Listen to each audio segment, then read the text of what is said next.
Okay, so here's a list of things that I need to work on. So I'm thinking maybe you need to work on them too.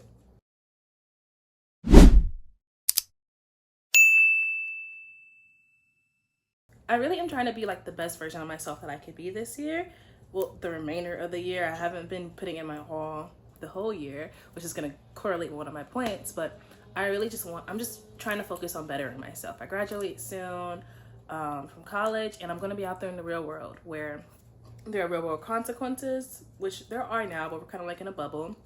And my actions are going to be my actions are going to be like in a workplace now instead of like a school setting where these kind of like follow like my career, you know, like it affects my career more than like my academic career. It affects like my actual career in the workplace. And yeah, I hope I explained that correctly. So I actually have a list. And I just have 6 things that I personally need to work on that I think will improve my I have a list of 6 things that I personally need to work on that I think will be for my improvement. Number 1, I need to be more patient. I am not a patient person, which is funny. All my teachers growing up used to make me like help other students in class with their assignments. They're like, oh, you're just so patient. You're just so patient. I think you should help them. I don't think I'm a patient person whatsoever. And speaking to like my friends who kind of know me more, I think they would agree.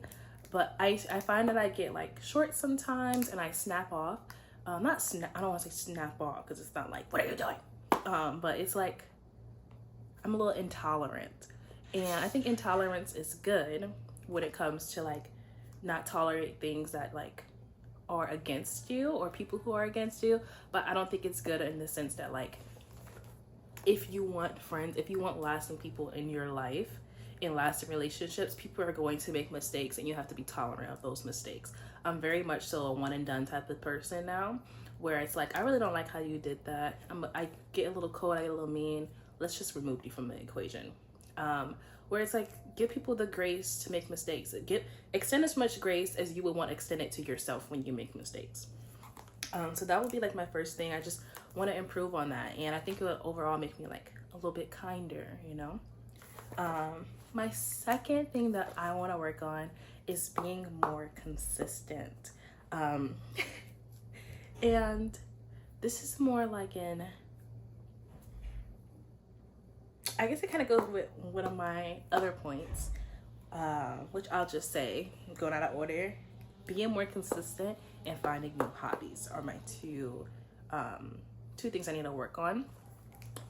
Being more consistent in the fact that like I feel like I switch to things frequently, where I'm boxing and then I'm like, okay, I want to do swimming, and now I want to try singing lessons, and now I want to act a little bit. Now I'm going back to boxing. Oh, let me get my violin out of storage. It's just the fact that like you can be a jack of all trades, but you will never be a king in one trade.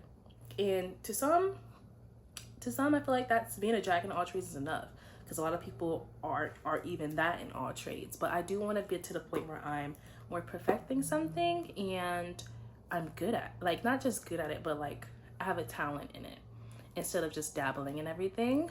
And that goes to, like I said, my other point is finding good hobbies, where I feel like I have a lot of good hobbies, but I guess just sticking to them, and also finding hobbies that feed me.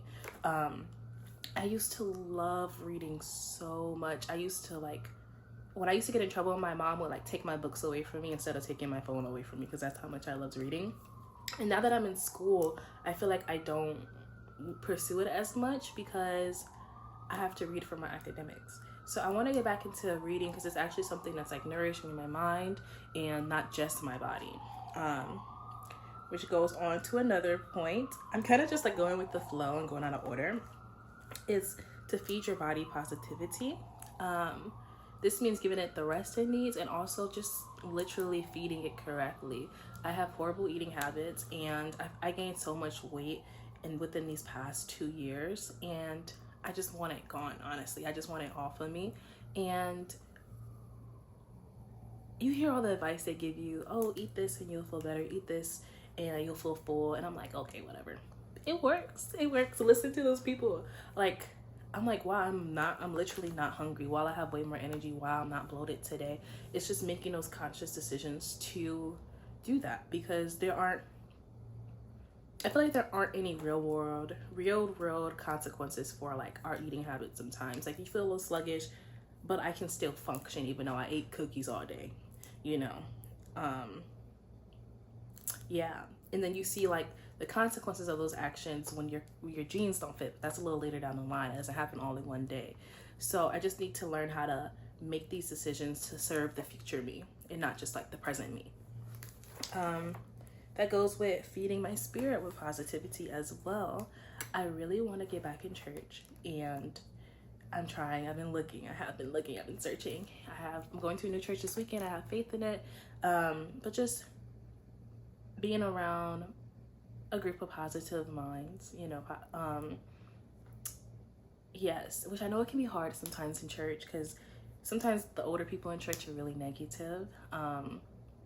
I feel like, and let me not just say the older people in church can be negative. Just because you go to church doesn't mean you're a positive, happy, good person. So I just want to find somewhere that feeds me, that serves me, that I feel included in. Yes. And I think like, I do miss my connection with God. God is love. God is positivity.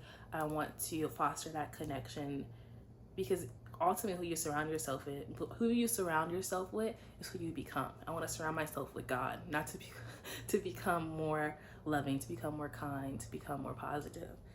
My last point is to allow, I don't know why I did 4. My last point is to allow yourself rest.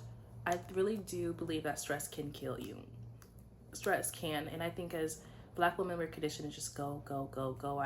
We had a conversation about this yesterday at an event I attended, that we're just conditioned to go, go, go, go, to handle everything, to carry everything. And that's just not feasible. It's not realistic. So I just want to incorporate more rest within my days, and not feel guilty about it either. Not feel guilty about watching this movie instead of doing my paper, about sitting here instead of going out, fear of missing out too. Like, just allowing myself rest and allowing my mind to just settle down. And yeah, those are my 6 tips that I think will help glow me up, and I hope will help glow you up as well. And we're talking about glow ups mentally, and not just physically here. Thank you for tuning in, and I hope to see you in the next video. Peace.